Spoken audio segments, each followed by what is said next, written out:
You wake up in the middle of the night, heart pounding, mind racing with a single thought. I'm not good enough. Not as a parent, not as a partner, not as a professional, not even as a human being.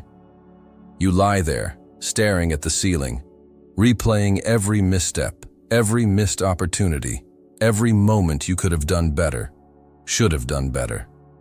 And yet, by all measurable standards, you are successful. You've built a life that others envy. But still, something gnaws at you. A quiet, insistent voice whispering, "Not yet, not quite. Keep going." It is never satisfied. It demands more, always more. Perfectionism presents itself as a virtue, a badge of honor worn proudly by those who refuse to settle for mediocrity. It is praised in boardrooms, admired in academia, and idolized in artistic pursuits. Society tells us that perfectionism is the engine of excellence, that it is the force behind every great achievement, every masterpiece, every revolution. But what if that belief is a lie?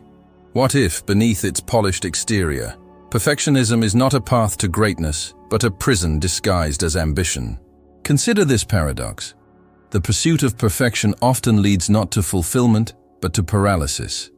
It promises control, yet delivers anxiety. It claims to be the key to success, but frequently becomes the reason for failure. How many dreams have been abandoned because they were deemed insufficient? How many relationships have crumbled under the weight of unattainable expectations? How many artists have destroyed their own work out of fear it was not flawless? The irony is staggering. We chase perfection to feel whole, yet we end up feeling broken. And here's the deeper contradiction. Perfectionism does not lead to self-improvement. It leads to self-destruction. Because when nothing is ever good enough, the only logical conclusion is that you are not good enough. The bar is set impossibly high, and each time you fall short, you internalize the failure. The world may celebrate your accomplishments, but inside, you hear only the silence between them, the absence of perfection. So ask yourself, why do you push so hard? Is it truly for the love of your craft, or is it fear? Fear of judgment, fear of inadequacy, fear of falling short of some invisible standard that no one else seems to struggle with. If you stripped away the need to be perfect, would you still recognize yourself? Or have you become so entangled in the illusion that you no longer know where the real you ends and the obsession begins? This is not just about procrastination or high standards. This is about identity, about how we define ourselves in relation to an impossible ideal. And the most unsettling question remains unanswered. If perfection is unattainable, why do we keep chasing it? Perfectionism is not born in a vacuum. It is cultivated, nurtured by the voices of parents, teachers, mentors, and society at large. From childhood, we are taught that worth is earned through achievement, that mistakes are failures rather than lessons, that our value lies not in who we are, but in what we produce. We learn early on that praise comes with conditions. Grades must be high, performances must be flawless, behavior must be impeccable. And so we internalize these messages, shaping our identities around the relentless pursuit of approval. Philosophers have long grappled with the nature of perfection. Aristotle spoke of eudaimonia, the idea that true flourishing comes from living in accordance with virtue, not flawlessness, but balance and purpose. Yet modern perfectionism distorts this ancient wisdom into something unrecognizable. Instead of striving towards self-actualization, we fixate on external validation, measuring our worth by arbitrary metrics imposed upon us by culture, industry, and social comparison. In this way, perfectionism becomes not a tool for growth, but a cage, one built from the very ideals meant to liberate us. Sigmund Freud, in his exploration of the psyche, identified the superego as the internalized voice of authority, the moral compass that governs our behavior. For the perfectionist, the superego becomes tyrannical, a relentless critic that offers no respite. It whispers that anything less than perfect is unacceptable, that effort without excellence is wasted, that rest is indulgence.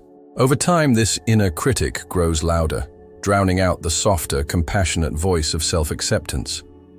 The result is a psychological war within oneself, a constant battle between the desire to be seen as worthy and the terror of falling short. The philosopher Kierkegaard once wrote, "Life can only be understood backwards, but it must be lived forwards." This sentiment captures the existential torment of perfectionism.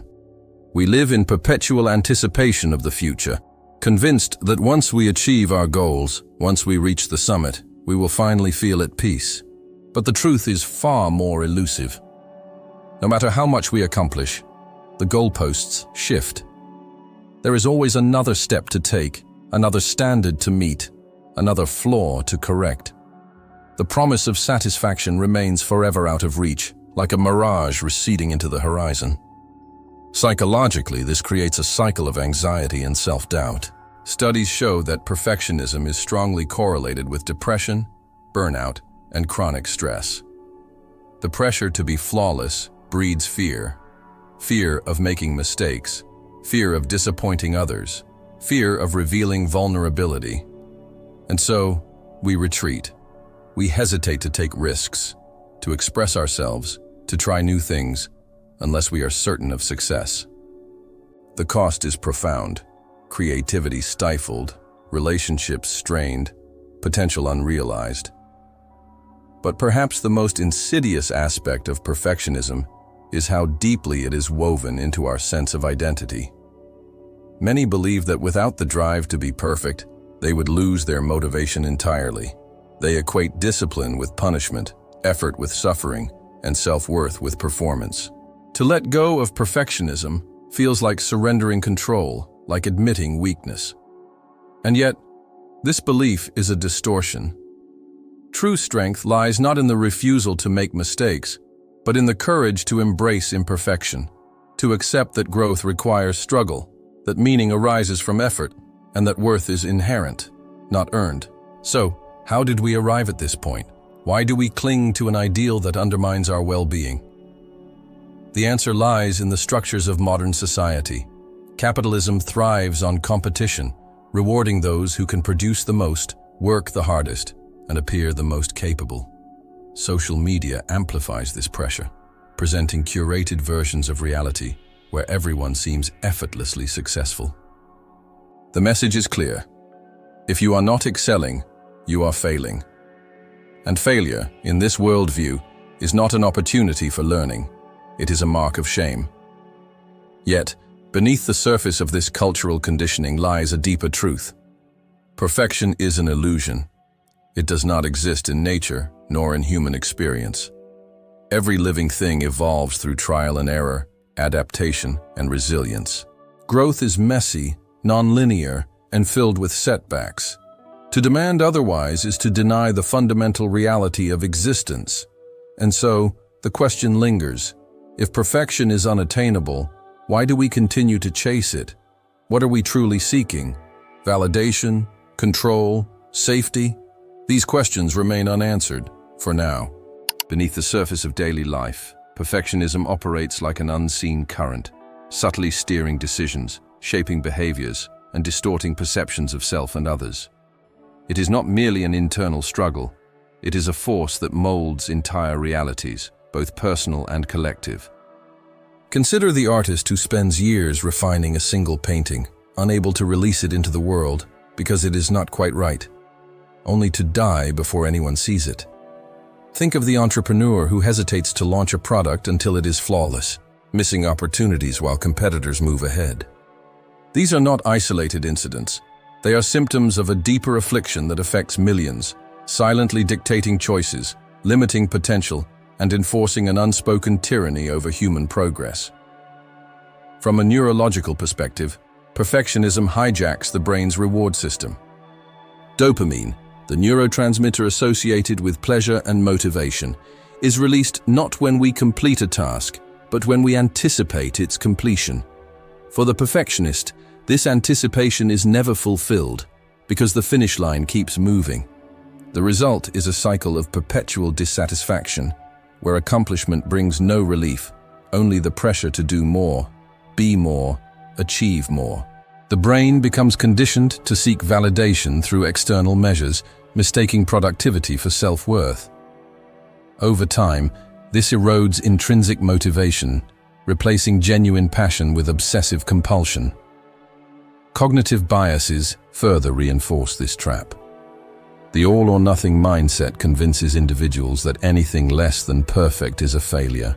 The overgeneralization bias turns a single mistake into evidence of universal inadequacy.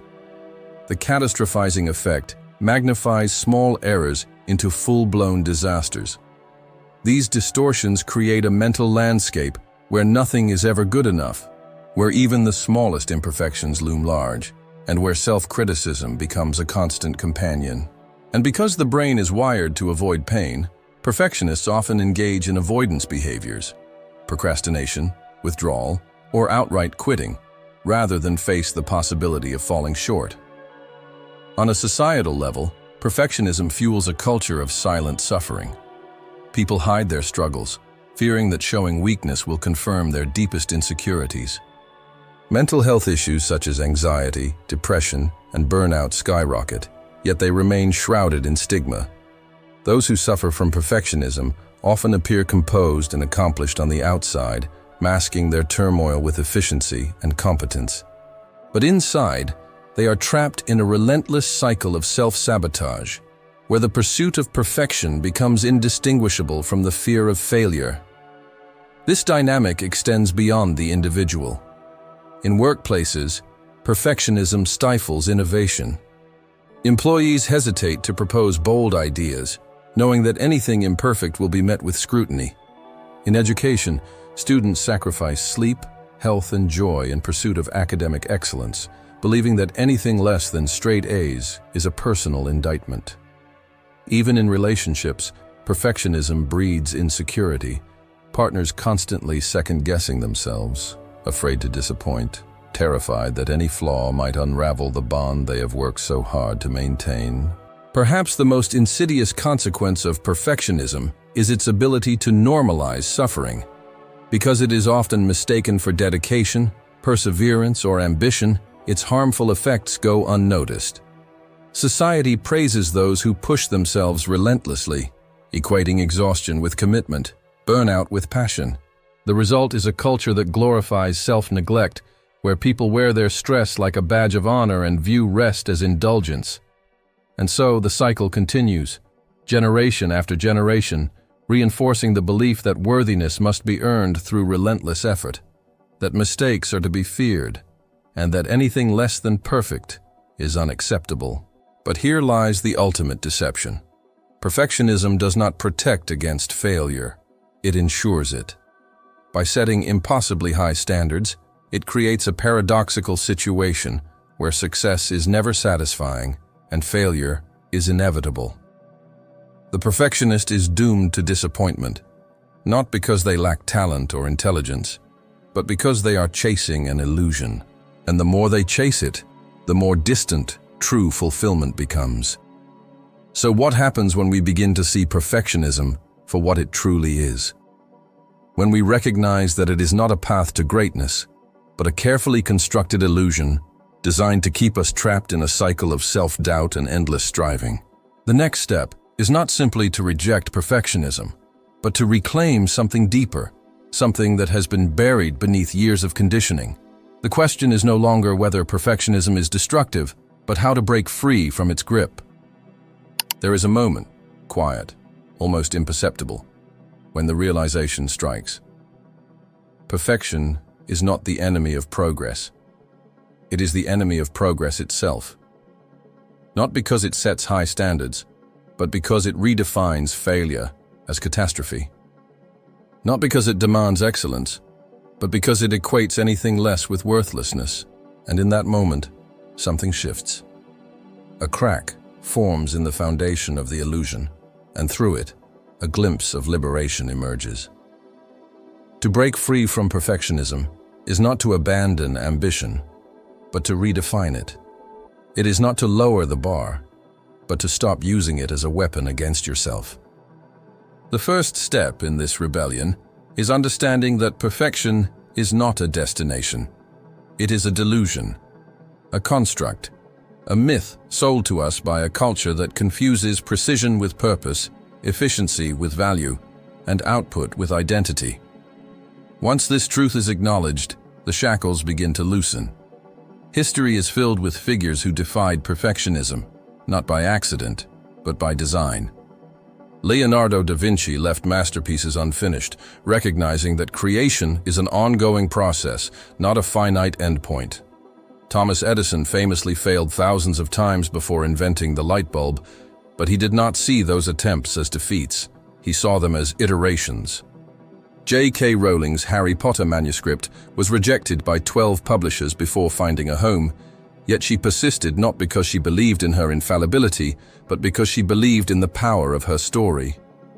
These individuals did not strive for perfection. They pursued progress. They embraced uncertainty, accepted imperfection, and allowed themselves the freedom to evolve. The rebellion against perfectionism begins with a radical act: permission. Permission to make mistakes, permission to be incomplete, permission to begin again. This is not a passive surrender, but an active declaration that you will no longer allow the pursuit of flawlessness to dictate your worth. It is choosing curiosity over criticism, growth over grandeur, and authenticity over approval. One of the most powerful tools in this rebellion is reframing failure. In a perfectionist mindset, failure is finality, an indictment of character, proof of inadequacy. But in reality, failure is simply feedback. Every setback, every misstep, every detour contains information. It tells you what works and what doesn't. It reveals weaknesses not as condemnations, but as invitations to adapt.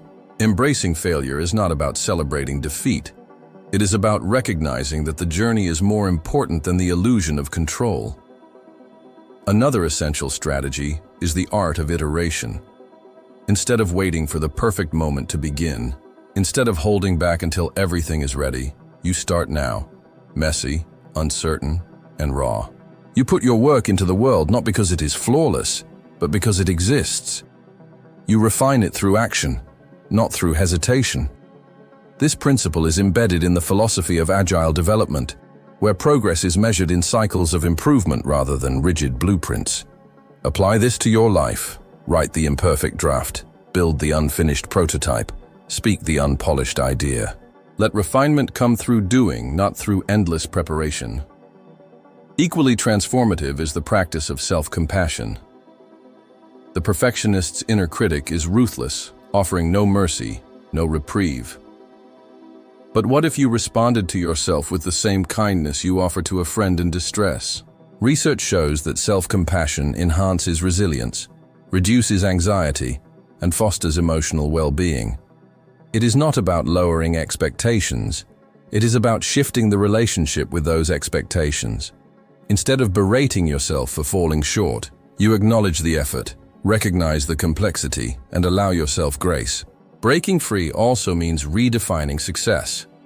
Perfectionism equates success with outcome, grades, accolades, achievements. But true success is not found in the trophy case. It is found in the process, in the courage to try, in the willingness to persist despite uncertainty. Success is not a fixed state. It is a series of moments where you choose to move forward, even when you cannot guarantee the result. This rebellion is not easy. It goes against years of conditioning, against the voices that tell you to be better, do more, prove yourself.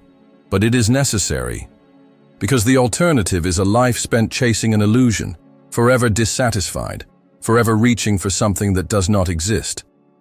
And so, you begin. You let go of the need to be perfect. You embrace the beauty of the unfinished, the power of the imperfect, the strength of the vulnerable. You stop waiting for the perfect moment, and instead, you create it.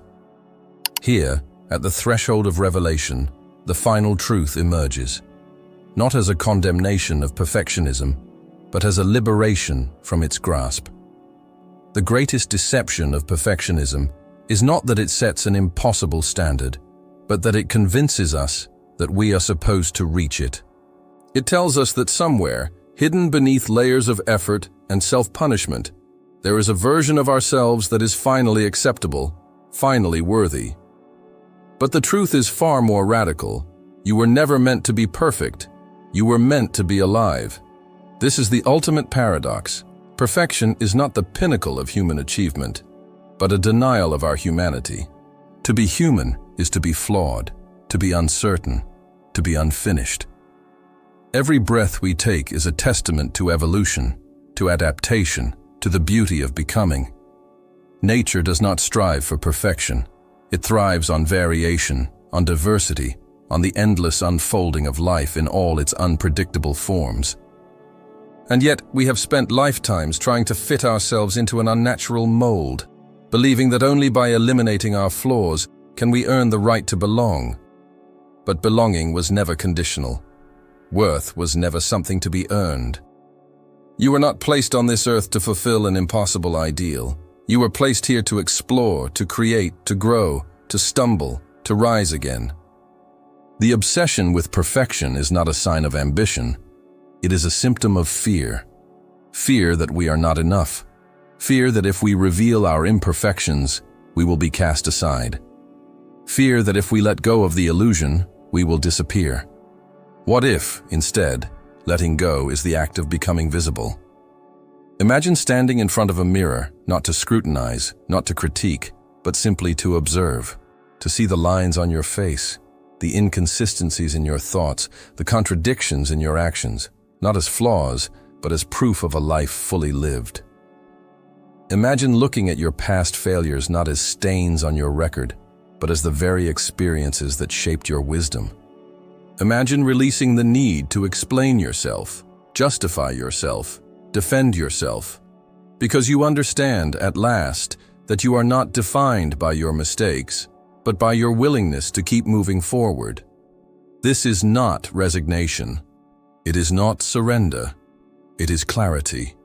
It is the recognition that perfection was never the goal. It was always the distraction. The real journey was never about reaching an unreachable summit. It was about learning to walk, to run, to fall, to get up, to stumble again, and to keep going. It was about discovering that the richness of life does not reside in flawless execution, but in the depth of our engagement, in the courage of our choices, in the authenticity of our presence. When you finally embrace imperfection, something extraordinary happens. You stop waiting. You stop delaying your happiness until the next milestone, the next success, the next revision. You stop hiding behind excuses, behind preparation, behind the illusion that someday, when everything is just right, you will finally allow yourself to begin. And in that moment, you realize that you were always ready, you were always enough, you were always whole. So, what now? What happens when you let go of the need to be perfect? Does the world collapse? Do doors close? Do people stop caring? Or does something else unfold? Something far more profound? Perhaps the weight lifts. Perhaps you breathe easier. Perhaps you find yourself laughing more freely, creating more boldly, loving more deeply. Perhaps you discover that imperfection is not a limitation, but a gateway to connection, to resilience, to the raw, untamed beauty of being exactly who you are. Because here is the final, undeniable truth. Perfection is the enemy of presence. It pulls you away from the moment, from the people around you, from the life that is happening right now. And presence, true, unfiltered presence, is the only place where meaning is found. It is where art is made, where relationships deepen, where healing occurs, where transformation begins. So stand here, in this awareness. Let it settle into your bones. Let it rewrite the narrative that has governed your life for too long. And then, take the next step. Not because you are perfect, but because you are willing. Not because you have all the answers, but because you are unafraid to ask the questions. Not because you are finished, but because you are becoming. Because that is the ultimate rebellion. Not against failure, not against imperfection, but against the lie that you must be anything other than what you already are.